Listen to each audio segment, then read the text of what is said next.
मेरा नाम है रुद्र प्रकाश और आप देख रहे हैं ऐसा भी यूट्यूब चैनल को, जहाँ पे आप बहुत ही इजी वे में किसी भी टॉपिक को आप समझते हैं।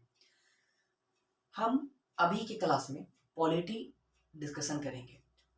पॉलिटी में जो हम लोग एम लक्ष्मीकांत है, जहाँ से अक्सर क्वेश्चन 30 क्वेश्चन 20 क्वेश्चन कोई भी एग्जाम में पूछ लिया जाता है। यूपीएससी जैसे एग्जाम में 20-30 क्वेश्चन तो पक्का ही पूछा जाता है और हर एक एग्जाम में कम से कम 10 क्वेश्चन या 15 क्वेश्चन रहता ही रहता है।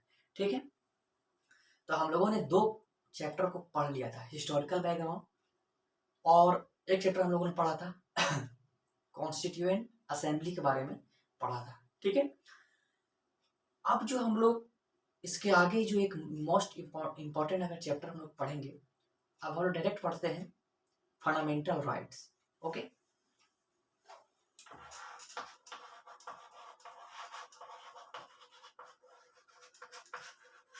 फंडामेंटल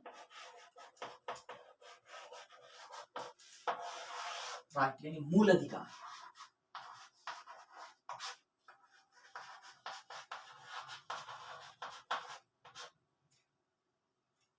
मौलिक अधिकार या मूल अधिकार, चलिए देखते हैं।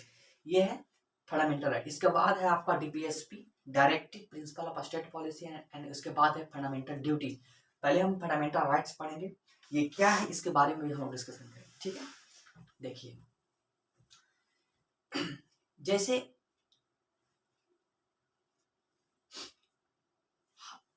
हम जो है वो मानव है, और मानव को जब स्टार्टिंग से जब हमारा समाज स्टार्ट हुआ था, तो किसी को कुछ नहीं पता था, समाज के बारे में पता नहीं था, किस चीज के बारे में नहीं पता था। वो जैसे चाहता था वैसे काम करता था, वैसे उसी तरीके का एक्टिविटीज करता था। जब जैसे जैसे टाइम बीता, हड़प्पा, वैदिक, मौर्यन, गुप्ता और फिर ब्रिटिशर्स तक हम लोगों ने आया, तो हर एक लोगों ने ये समझा कि कुछ ना कुछ लोगों के पास राइट होना चाहिए। राइट का मतलब अधिकार, कुछ ना कुछ होना चाहिए। जैसे एक होता है कि हम बिना बोले हम लोग रह सकते हैं। एक होता है कि कोई बोलता है तो बिना बोले वो रह ही नहीं सकता है। मेरा कहने का मतलब है कि कोई चीज जैसे बहुत पहले से, जैसे जब अंग्रेजों का समय था तो हम लोगों को बोलने का अधिकार नहीं था। बोलने का कहने का मतलब कि जितना पूछ रहा है उतना ही आप आंसर दीजिए, आप उसके विरोध में नहीं बोल सकते थे।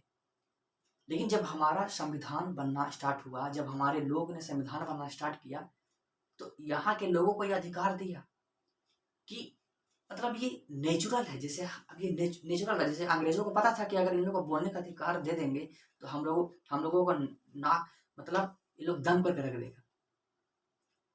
वो चीज उन लोगों को ब्रिटेन में नहीं था, वहां पर कि सबको बोलने का अधिकार था, लेकिन वो यहाँ के लोगों को दबा कर रखना चाहते थे। उनका कहना था कि बोलने का अधिकार सिर्फ राजा को है, हम लोगों को ये पावर ही नहीं था। लेकिन जब हमारा संविधान बन रहा था तो संविधान वालों ने ये निर्णय लिया कि नहीं, बोलने का सबका अधिकार होना चाहिए। जैसे आप खुद सोचिए कि अगर बोलने का अधिकार नहीं दिया जाए तो हम किसी का विरोध कर पाएंगे? कोई गलत एक्टिविटीज कर रहा है तो उसके खिलाफ हम लोग खड़ा हो पाएंगे? अगर अगर कोई अच्छा चीज बताना चाहता है तो वो कैसे बताएगा? मीडिया जितना हो गया है तो सारा चीज क्या है, सब बोलने पे है ना। अब अब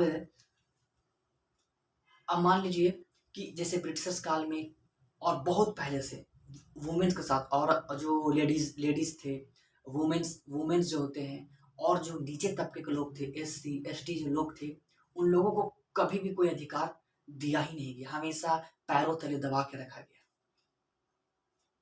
तो जब हमारा संविधान बनने जा रहा था, तो उन लोगों ने तो क्या होना क्या चाहिए, जो कभी उनको अधिकार नहीं दिया गया, तो इन लोग को अधिकार मिलना चाहिए कि नहीं मिलना चाहिए था? समाज में सबको इक्वल, समाज में सब कोई बोल सकता है, समाज में हर कोई नौकरी प्राप्त कर सकता है, हर एक कोई प्रधानमंत्री, हर एक कोई हर चीज़ में पार्टिसिपेट कर सकता है, हर कोई जॉब कर सकता है। तो ऐसा माहौल बनाना ज़रूरी था, जो कभी नहीं था। तो हम बस मेरा यही कहना है कि कुछ चीज़ें थी जिनको बहुत ही इम्पोर्टेंट माना गया कि ये चीज़ तो एकदम होना ही चाहिए, और अगर इसके खिलाफ कोई करता है तो उसे कड़ी से कड़ी सज़ा होगी, चाहे वो नेता हो, चाहे वो पुलिस हो, चाहे वो कोई भी हो। अगर इस चीज़ के खिलाफ जाता है तो उसको सज़ा मिलेगा। अगर कोई इसका विरोध करता है तो उसको सज़ा, जो भी सज़ा का प्रावधान उसके लिए किया गया है। तो उन्हें कहा गया फंडामेंटल राइट्स, कि फंडामेंटल राइट्स का मतलब ये हर एक मनुष्य का अधिकार है, ये हर एक मानव का अधिकार है, ये हर एक के पास होना चाहिए। अगर ये नहीं होगा तो एक मनुष्य जो है दब के रह जाएगा, हमेशा अपने आप को गिल्टी फील करेगा, हमेशा अपने आप को दबा कुचा फील करेगा, ना ही वो समाज में बोल पाएगा, ना ही वो किसी के सामने खड़ा हो पाएगा, हमेशा उसको गाली सुनने को मिलेगा।